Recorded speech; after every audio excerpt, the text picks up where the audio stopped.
Hello, everybody, and thank you for tuning in to the Liberty Report. With us today, we have Daniel McAdams, our co-host. Daniel, good to see you. Good morning, Dr. Paul. How are you this Monday? Doing well, doing well. All right. But we have to talk about slavery today. Yes. You know, I thought slavery was banned by our Constitution. I think the higher law bans slavery. But there was a vote recently for reinstituting and re-emphasizing the involuntary servitude of fighting illegal, unconstitutional wars. Yeah. And I raised a question about that. I said, boy, those Democrats, all they want to do is have a... And so he said, what? All the Republicans almost voted for it. The Democrats voted against it. Yeah. So for various reasons. But it still tells you all that talk, they're all constitutionalists. And the one we can always depend on, of course, is Thomas. Yeah. He knows the difference. Yeah. So, and two others voted. 3 Republicans voted against it. And this is something, the draft issue has been around for a while. I remember the disaster of the draft and the riots of the 60s. So as soon as the war was over but lost, although they didn't want to admit the war was lost, and we came out of there with a tail between our legs. And I guess just to show their sentiment against war, we got rid of the draft. Yeah. And then about the late 70s, shortly after I went into Congress, they were reinstating the draft because you didn't even have to register. So in the 70s, it was reinstated, and that was a big fight. And there was one time with a coalition of some Republicans and some Democrats. We won it, and they could not reinstate the draft. But lo and behold, you know what they did? They brought that up about 2 weeks later and had a re-vote. And by that time, they had bought enough votes to reinstate the draft. And the draft, of course, has been with us all these years. And they said sometimes they refer to it as a voluntary thing. But in a way, it developed into that. It was compulsory. But I think as the years rolled on, since they never used it, less and less people actually signed up. But a lot of people did. They signed up and became registered. But now, all of a sudden, there was a proposal to make it mandatory, automatic. And I always argued, they always have the lists anyway. They know where the 18 years old are. And who knows, in this age, they might even start drafting women. And of course, that was done in the early part of this legislation. They were going to draft women. But boy, that stirred some people wanting to defend freedom. And they say, oh, you can't do this, women. You can't impose this freedom, a violation of freedom on the women. So, but the men, they don't qualify. They don't qualify. And so they, wrote the law up, finally voted on, and it was a reasonably close vote, but 217 to 199, I guess. It's a shame, though, is what it is. But along with the military build-up around the world and the money being spent around the world on militarism, I tell you what, and this sort of thing, because we all know we don't have enough volunteers to go into the Army, the volunteer Army. It's amazing that we need more volunteers all the time, even with the mechanizing of everything. Even with AI, boy, this is going to wipe people out of millions of jobs, but not in the military. You still need the foot soldiers, and so that's come back. So unfortunately, it was a vote just recently. It passed, but they have the money, they have the troops, and they have support from NATO and that sort of thing. And they continue to antagonize Russia, and they don't allow China alone because for some reason this is so radical. But to me, to some people, it looks like they're looking for starting a war. Yeah, let's put that up. Now, this was a Friday vote. And this is just zero hedge. It's been written about quite a bit elsewhere. Military draft coming. House passes measure to automatically register men for selective service. Now, this is the notorious NDAA, National Defense Authorization Act. Previous iterations of this bill included indefinite detention of American citizens and all sorts of greatest hits of violations. Well, this year they did it again. They put an automatic draft registration for all draft age male residents, ages of 18 to 26. I just barely escaped it, and so did you, Dr. Paul, just by a hair's breadth. And I was wondering, well, I had forgotten what the system was before that. If you go to the next one, this explains what they actually did. So that while there's been a selective service program in effect for decades, it has long previously only been voluntary. But this new amendment will make registration automatic. The voluntary system had been in effect since 1980, but critics have said that leaving it up to young men to decide for themselves has resulted in a weak and ineffective system. According to more background for this push, it was a bipartisan vote, Dr. Paul, a bipartisan proposal put in place by Representative Christy Houlihan, Democrat from Pennsylvania, and the uber war hawkish House Armed Services Committee Chair Mike Rogers, Republican out of Alabama. They voiced it in the committee without opposition, took it to the floor, put it on the NDAA where it was accepted, and now young American males can look forward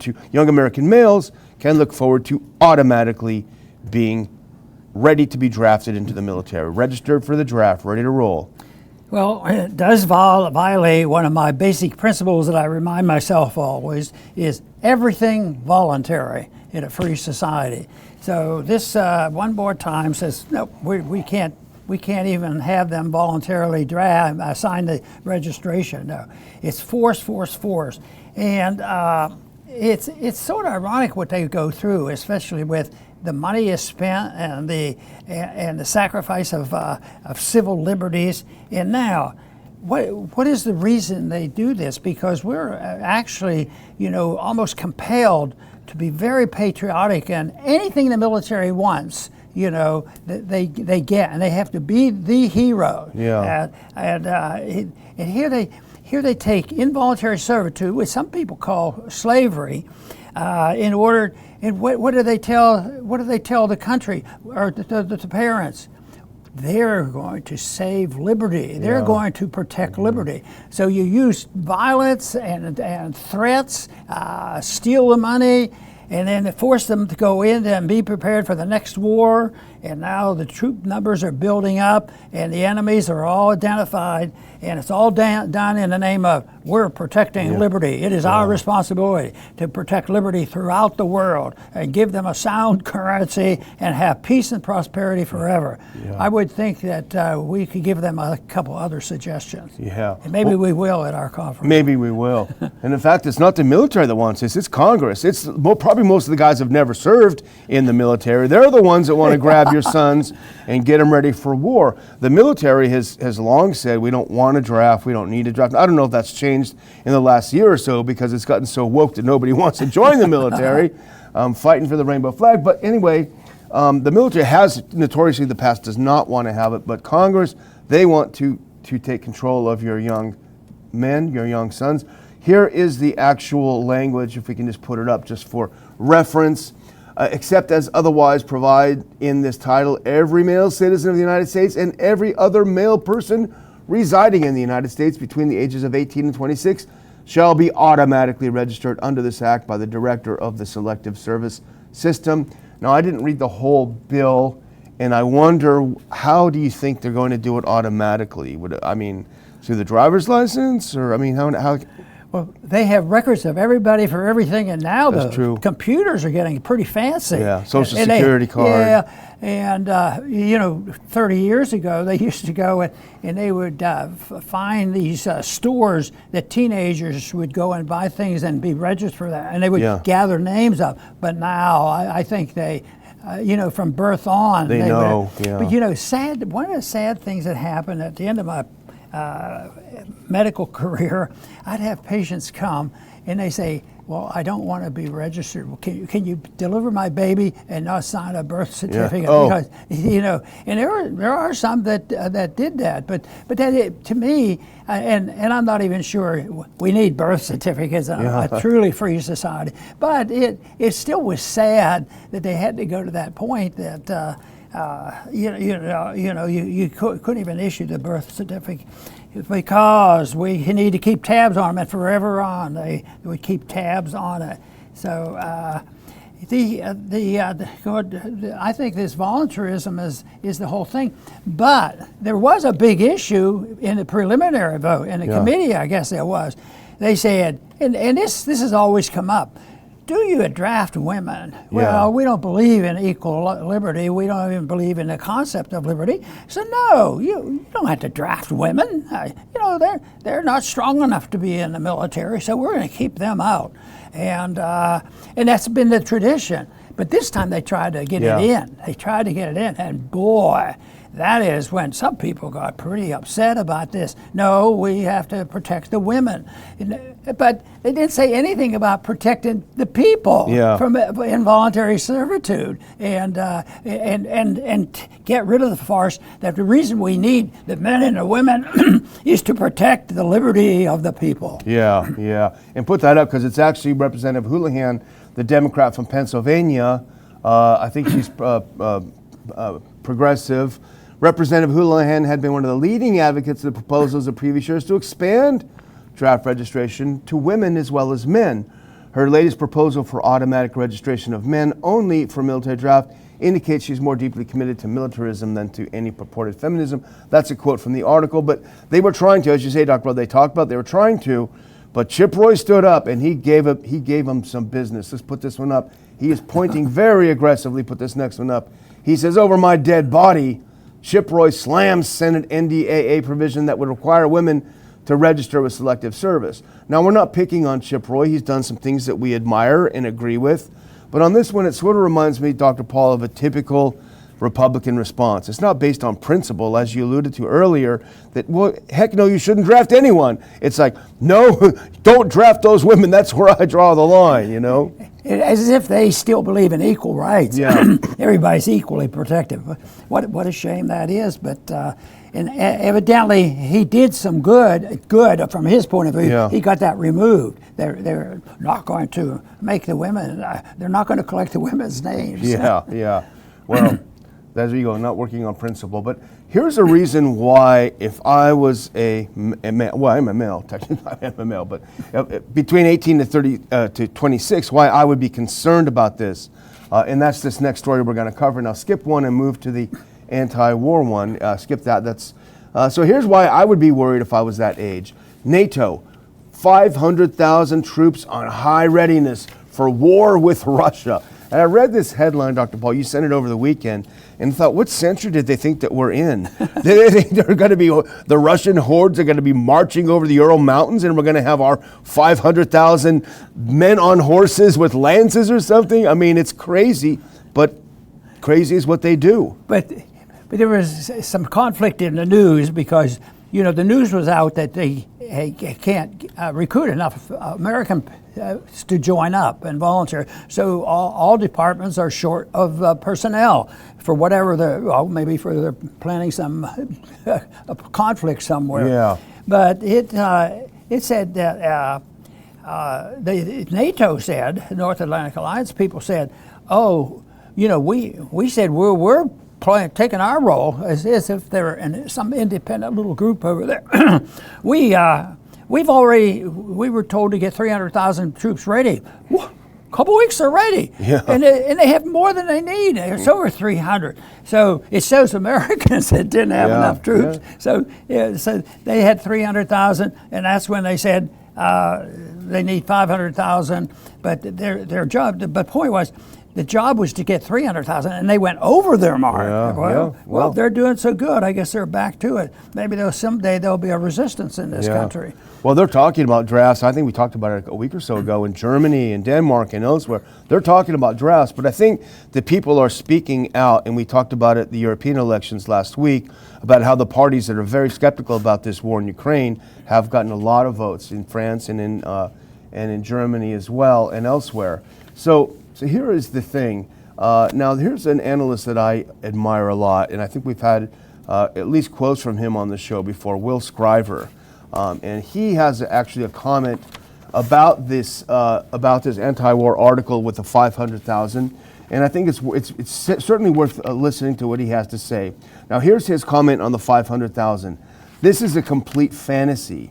The U.S. and its mere handful of willing NATO vassals could not field and equip even 250,000 combat defectives in Eastern Europe if you gave them a full year to do it, evacuated every single U.S. military base on the planet, and the Russians chose not to interfere. NATO is an empty shell. So he's pouring cold water on it, saying, you can't even get 250,000. And you think the Russians are going to stand by while you start amassing 500,000 people ready to attack, you know? It sounds like some of those numbers are for propaganda purposes to show how well they're doing. And we can get more if you need them. Yeah, so, for sure. Here we go. Be worried. Be worried. A lot of people are going to, I guess you can't even send your kids to Canada anymore. They probably extradite them. Heck. Yeah, they're not the same old Canadians that we knew in sadly. the 60s. Find some countries for our kids to go to. So the next one I think we want to take up is also another outrage, and that's that over the weekend, I think it was, the G7 leaders met. Did you see any of that video from that, Dr. Paul? Did you see the one where Biden was wandering off?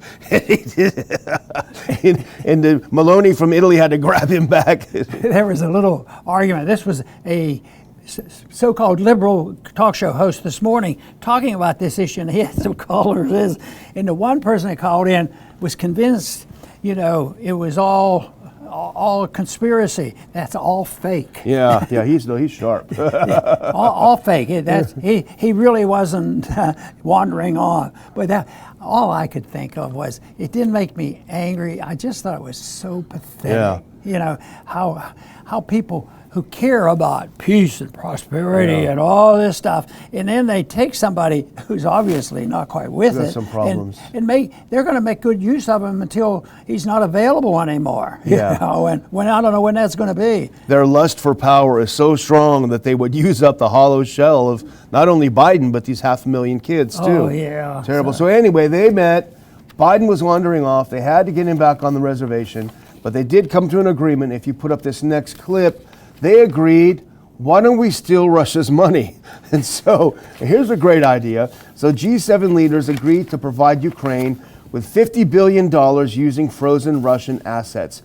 Now, this is a complicated deal, and we don't really have time to go into the thicket of the whole thing. But essentially what it is $200 and some billion is being held, I believe, in Belgium by a clearing company in Russian assets, and this is a result of the sanctions on Russia. So the U.S. and the EU came up with this brilliant scheme. Here's an idea. Why don't we won't take the principal, but we'll take the interest from that principal, and we'll give it to Ukraine as a loan. They'll pay it back. They're good for the money. Trust us. It sounds like theft to me, Dr. Paul. Well, they're escaping it. They don't want to be accused of theft. Yeah. So this is different. But the whole thing is we've done that so often. This money's been held up for a long time, and I think Putin came across with a pretty harsh statement for this. This is getting pretty bad, and yet we keep doing it, and then we wonder why people get annoyed with us, and we assume, and that's the arrogance that comes along with running an illegal and constitutional empire, and that's what we're doing, and with the trap, to trap the people in who would defend us as people who are unpatriotic and immoral and don't care about the troops and don't care about the people, don't care about our freedoms, our protections. So it's they have the machinery, the propaganda machine. So that is pretty sad. And this whole thing, oh no, we don't want their money. We don't want to be a thief. We'll just take the interest. Yeah. I mean, who's keeping the books? Yeah, but you and I are mere mortals. You know a lot more about the global financial system than most people. However, I'm afraid, Dr. Paul, I don't say it often, you're wrong, because the highest authority on the monetary world, She's come out against you. Let's put on the next one.